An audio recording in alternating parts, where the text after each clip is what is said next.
Today's hottest music, Hot 103, your boy Henry G, bringing you all your favorite Latin, hip-hop, and oldies right now, though. Truly an honor to be joined by Tommy James. Welcome to the show. Thank you for joining me. Thanks so much. It's great to talk with you.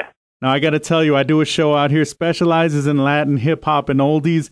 If I had to pick one song that truly defines the sound of the show, it'd have to be Crystal Blue Persuasion. Oh, that's great. Well, thank you very much. Now, how does it feel to know that the Latin culture embraced that song to the point that you even have Carlos Santana covering it? You know, it's funny. When we recorded that, that's one of the things that we were talking about. Morris Levy was the head of Roulette Records. That happened to be his favorite song that we did. And he was very heavy into Latin and Latin jazz. And, in fact, Tito Puente was one of the artists up there. And so, you know, he always loved Latin music, and Crystal Blue just fit it to a T. And, you know, it's funny because we weren't really trying to do that. That's just the way it came out. Now, when you stop and look back on the early talent shows you were doing, getting booked at local venues when you were not even in high school yet, to all the success that you've been able to achieve, what goes through your mind when you really stop and reflect? Well, first of all, how thankful I am to still be doing this after all this time. You know, this is a business that basically gives you 2 or 3 years if you're lucky. And we've been able to do this for, I started my first band in 1959, so that puts it in some kind of perspective, and I had my first hit in 1966. So that's how long we've been doing this. And, I just thank the good Lord and the fans for the kind of longevity that we've had. Now, you were talking about in the book early on how you were actually considering just taking a regular job, kind of stepping away from the music industry. Right. Take us through that moment. Let us know, how close you were to actually, stepping aside. Well, this, of course, was not too long before we actually made it, but when I was out of high school, I was married and a dad in my senior year in high school. So life was pretty interesting for me. And I just, I had to support a family. And so the point was that, I had been working and, I was 18 years old. I had been working in a record shop after school, and I had been playing in my group on weekends. But all that had to come to an end now because I had to make enough money to take care of myself and support my family. So I came very close to taking a job in a retail store, and I drove to the place, and just before I got there, I turned the car around. I couldn't do it. And I said, if I'm going to starve, I'm going to starve a musician. So I went back home, and that night I got a call that one of my friends wanted to start a new group. He had work already booked 6 nights a week. I said, let's do it. And so I did that for about a year before my first hit record happened, Hanky Panky. So it was pretty close, and I just at the last minute I backed out. One of the first jobs you did actually take was at a record store. Talk about how vital that was to your success, just being able to make the contacts that you were able to make, and also getting some insight on the industry as well. Well, of course, I was growing up. This is all through high school we're talking about now, so this is quite a while ago, and we talked about it a great deal in our book, and what it boiled down to was that in addition to having my group, this is in my little hometown of Niles, Michigan, by the way, where I grew up, I also was working at a record shop after school and on the weekends. So I got to promote my band out of the record shop, but I also got a chance to learn the trade papers, to learn all the music publishers and the songwriters and the labels. And I just got an incredible education that I couldn't have had any other way.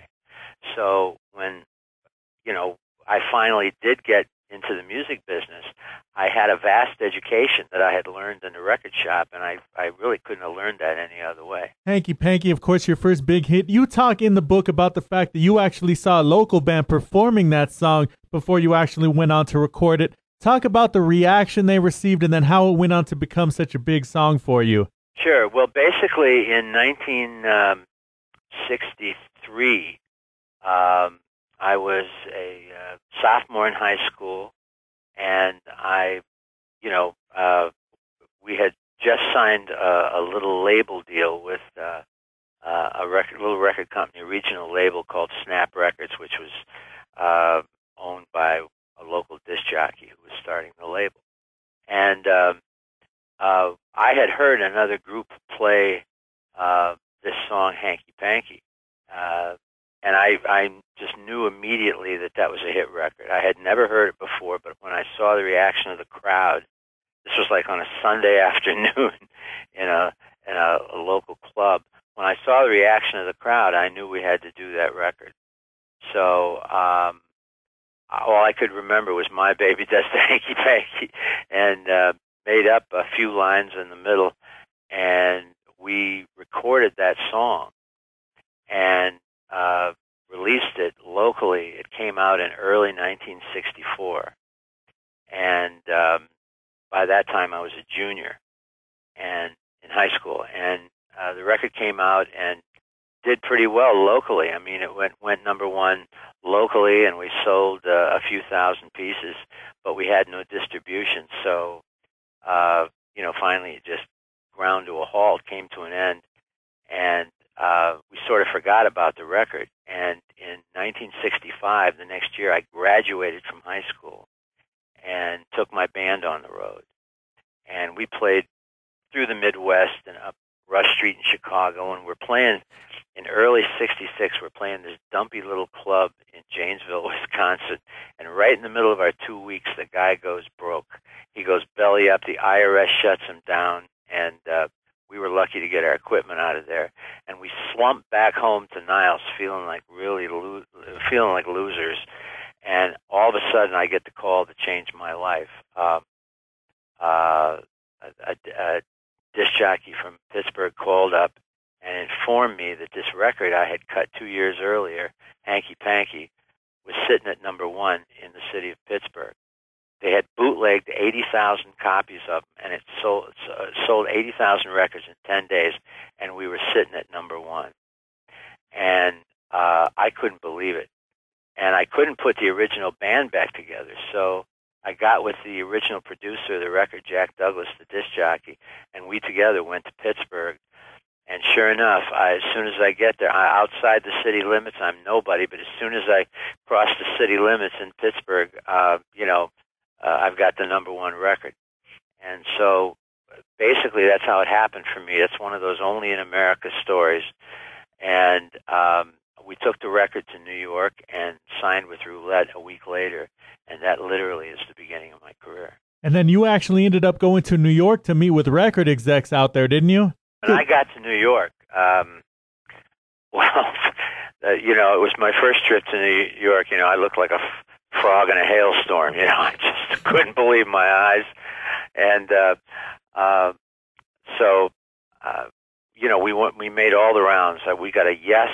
It was incredible. We got a thumbs up from Columbia, RCA, Epic, Atlantic. You remember Kama Sutra Records back, and the last place we took the record to was Roulette. And Roulette was an independent label, but, we basically, I figured we were going to be with CBS or RCA or one of the big corporate labels. So I went, we stayed in Midtown Manhattan, and I went to bed feeling really great that night, because we were probably going to be on Columbia. And so the next morning, about 9 o'clock, the phone starts ringing. And one by one, all these record companies that had said yes the day before were calling me up to say, "Listen, Tom, we got to pass." I said, "What do you mean we got to pass? I thought we had a deal." Finally, Jerry Wexler at Atlantic leveled with us and told us that Morris Levy, the head of Roulette Records, had called all the other companies and basically scared them and said, "This is my record. Back off." And they all did. And I had no idea who this guy Morris Levy was. I found out later, but they all backed down. and I was apparently going to be on roulette. That is quite literally how I ended up on Roulette Records. And of course, it's also the reason for the provocative title of the book, Me, the Mob, and the Music, because Roulette Records, we would learn, was not only a functioning record company, but it was also a front for the Genovese crime family in New York. And of course, we didn't know any of that. And so that made life real interesting. And so that's the essence of the story of the book, that here we were trying to have a career in rock and roll, and basically sold 110 million records on roulette. But with this very dark and sinister and scary story going on behind us that we couldn't talk about. And that's what the book is about. Right. Now, you were going actually early on by the name Tommy Jackson, right? Well, that's my real name. That was, back in Niles when I was a young teenager, yes. So tell us how you came about having the name Tommy James, the stage name. Well, when we signed with Roulette, they wanted to know if I wanted to change my name. And I had always felt that a one-syllable last name worked better. It's more memorable, and so I wanted to keep my initials. And so the first name that popped into my head was James, after Jackson. And I said, so they said, all right, so Tommy James, that's it. And it took about 20 seconds to do that. And I've been Tommy James ever since. So that's how it goes. Overall, how would you say your perception of the music industry has changed from the time, again, that you were doing the talent shows, you were getting booked at the local venues at an early age up until now? Well, certainly, we're talking essentially about 50 years of the music business that I've been involved in. And I can't begin to tell you how much things have changed from the 60s until now. Of course, the technology is completely different. We would have killed for this technology. Now you can reach the world literally now. The other thing, of course, is the technology in the studios to make the records with. Has completely changed. Although many things have stayed the same, the strange part is concerts have remained pretty much the same. The audience still remains the same, even though generations change. But the basic reaction of the audience is still the same. That never changes, but everything else has. Of course, with all the digital technology now, the record business itself, of course, the CD business is pretty much gone, and much of the radio business is with it. It's all changing. We're in the midst of we're in a strange time right now because the target keeps moving. There are new gadgets out every week now that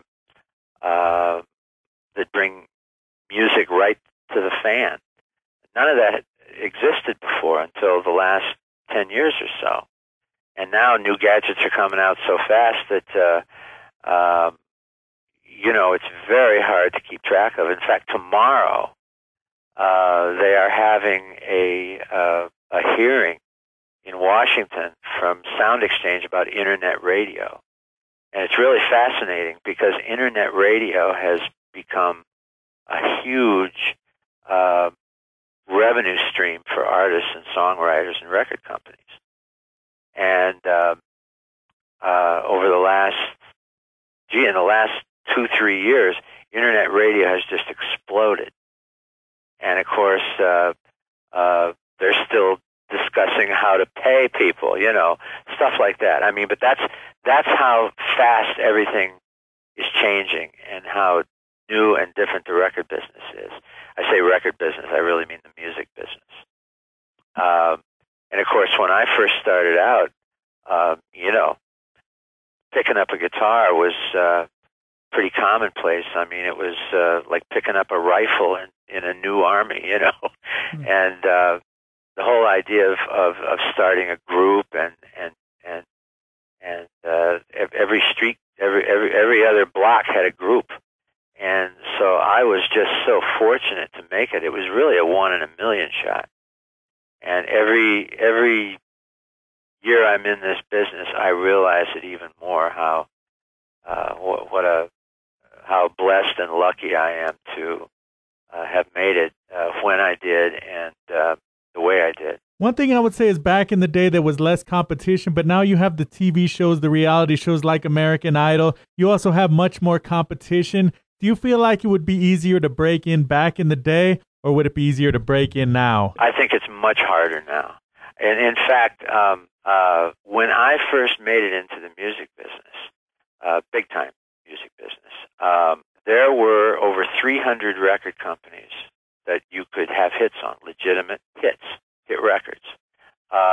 Today there are 3. There's Warner's, there's Sony just bought EMI, by the way. So you have Sony, they also own BMG. So Sony Records purchased BMG and EMI. So now it's Sony Records, Sony, Warner Brothers, and Universal, and that's it. You know, you have some small labels, independent labels, but those are the 3 corporate labels, and that's all that's left. Those are the big distributors, and so it's a terribly difficult time to make it in the music business for young artists. Certainly, there's still a chart, but the charts are, you know, you can literally have a #1 record today, and almost nobody knows you had a record out. It's quite remarkable. All I can say is that there's never been a time like this when so many people could hear music. You know, it's quite remarkable. It's open to the whole world now, and yet for rock and roll, the rock and roll industry, there was nothing like the 1960s. Those AM stations, those 50,000 watt AM stations, you know, you could basically cover the entire United States in 12 stations, a dozen stations. You know, there was WLS in Chicago, KRLA in Los Angeles, WABC in New York. Every major city had a 50,000 watt station and a 5,000 watt station, which was kind of like the farm team. And you could cover a couple 100 million people with those 12 stations.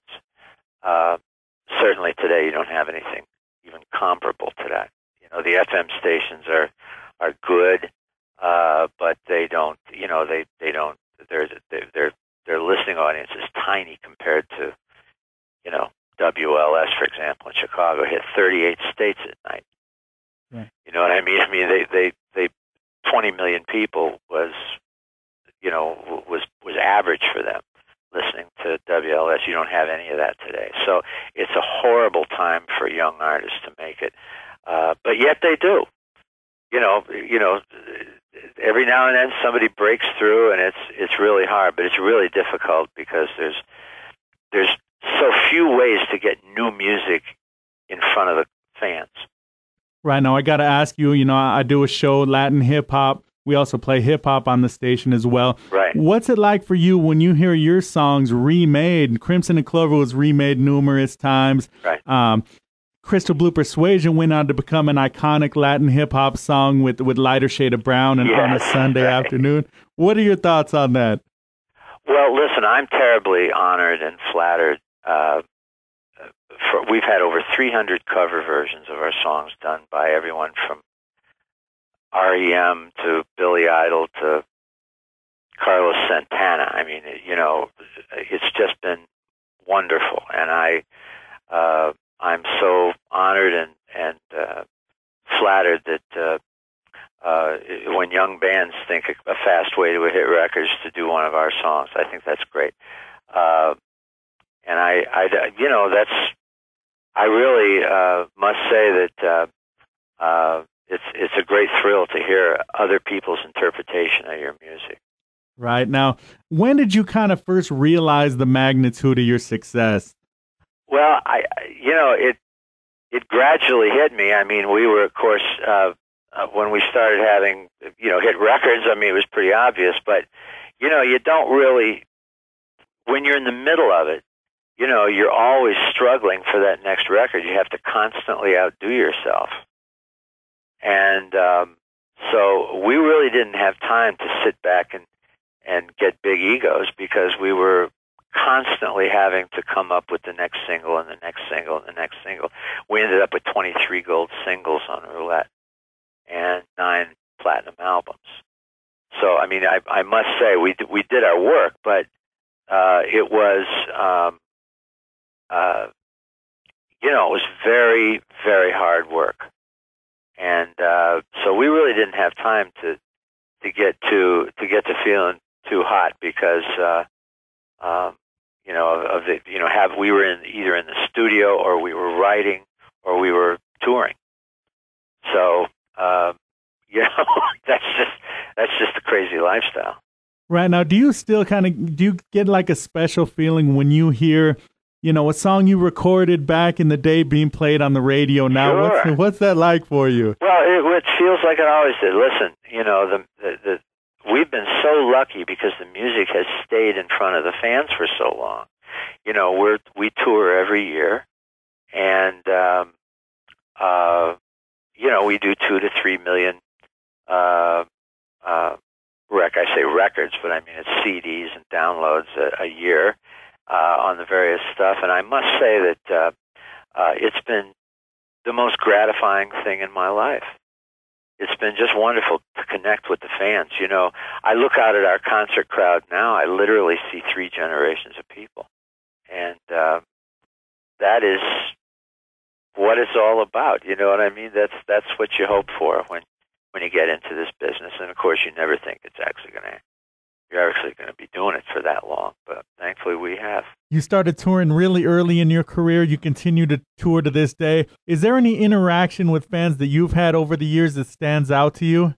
Well, it's funny, because hearing music on the radio is a very intimate thing. It's something that movie stars don't even get. There's that intimate relationship between the fans and the artist.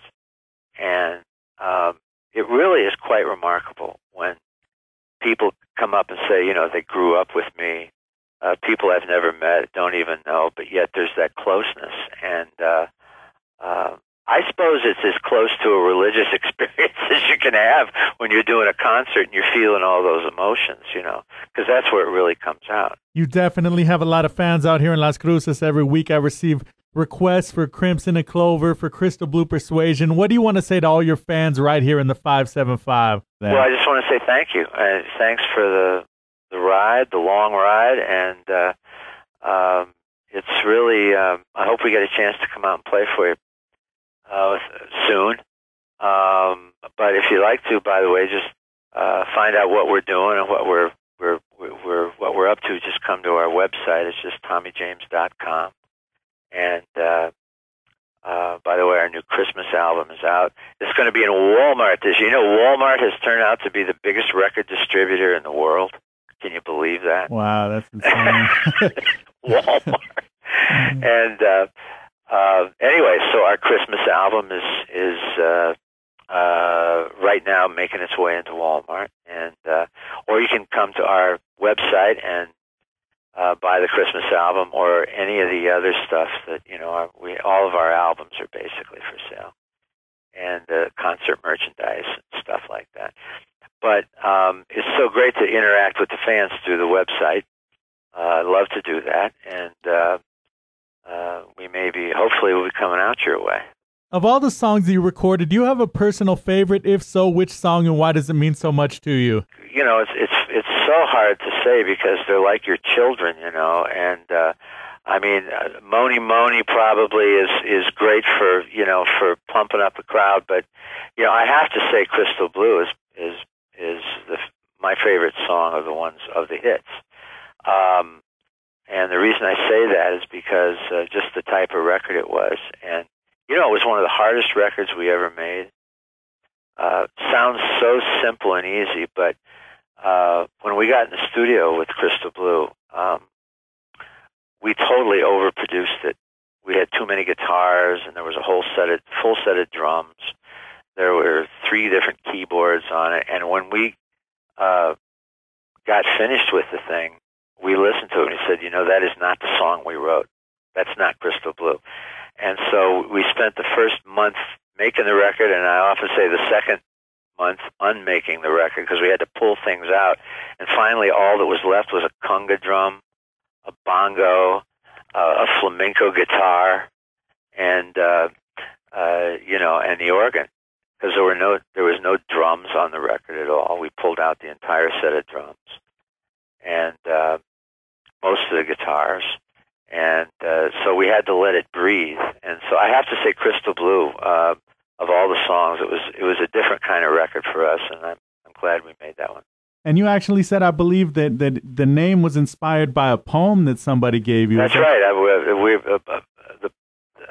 We were playing at college in Atlanta, and a kid came up to me and laid this poem on me. It was called Blue Persuasion.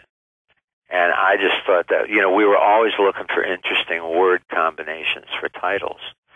And I said, boy, that's a great title. And we started messing with it, and the imagery was from the Book of Revelation in the Bible that we started reading, and wrote the song. And honestly, the word blue came into, we needed a 1-syllable word, and Crystal Blue Persuasion it was just one of those magical titles that just sort of came together.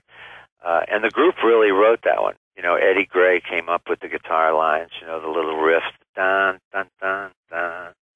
And Mike and I wrote the lyrics, and it was, the group really totally participated in that, both writing the song and in the studio. So it's a record I'm very proud of. Another song that's huge out here in Las Cruces, Crimson and Clover. Would you mind giving us a story behind that one as well? Well, Crimson and Clover was a very, very important record for us because, first of all, it allowed us to make that jump from AM top 40 singles to FM album rock at that moment. It was 1969, and the world was changing. It went from singles to albums in about a half a year. As a matter of fact, we were out on the road with Hubert Humphrey that year, and in '68, late part of '68, and he was running for president. And when we left on the campaign, it was the artists on the radio were all singles acts. It was us and the Rascals and the Association and the Buckinghams. And when we got back 90 days later, it was all albums. It was Led Zeppelin, Joe Cocker, Crosby, Stills and Nash, Neil Young. It was just an amazing turn of events that in 90 days, the whole record industry went from singles to albums.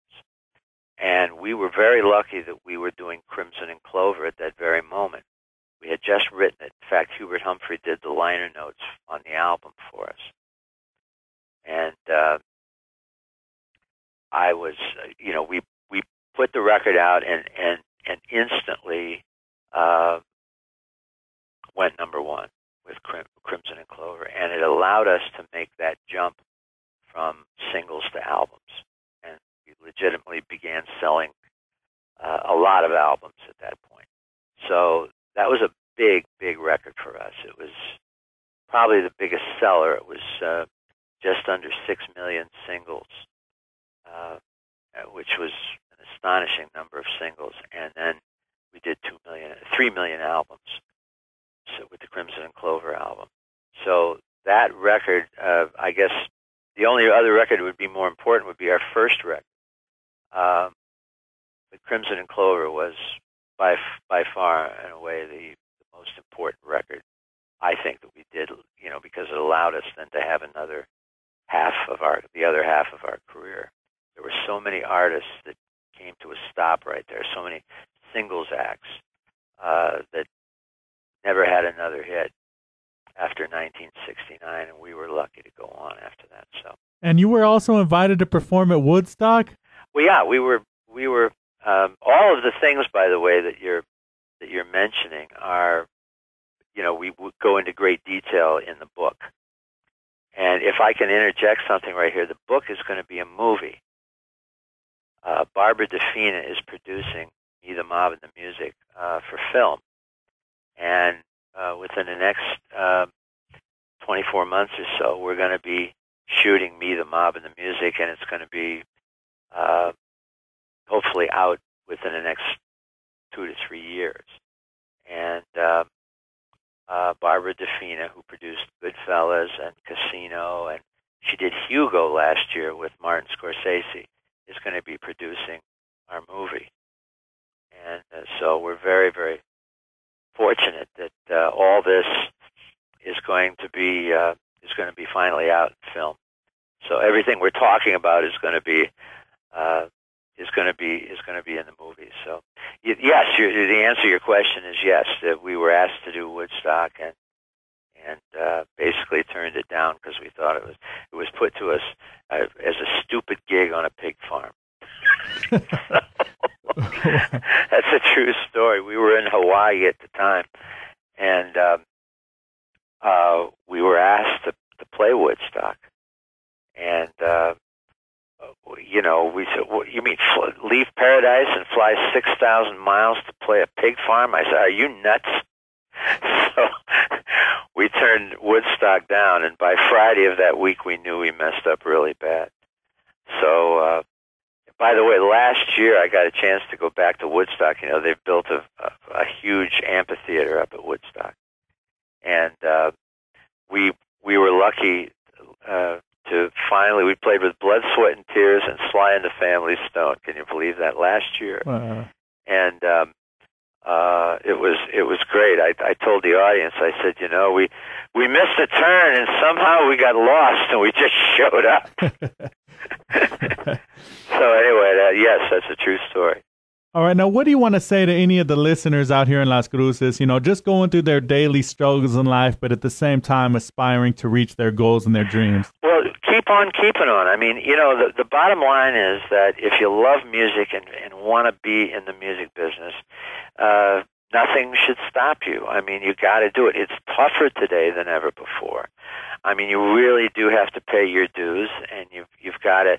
But one of the things I tell young bands, a lot of young bands come up to me and ask me, "What do we do?"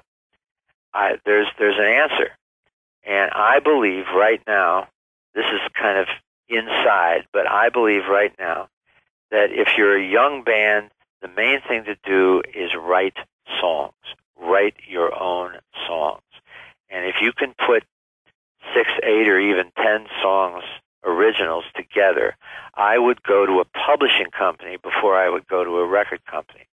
Record companies aren't really signing anybody now, and they're really they're not developing talent, and they really aren't. They don't have the money.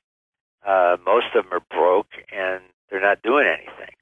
The best bet is to go with an EMI or a Chapel Music, or go to go to New York, LA, or Nashville and get hooked up with one of the publishing companies and sell your songs. When I say sell them, I mean you go and you work out a deal for co-publishing on your songs.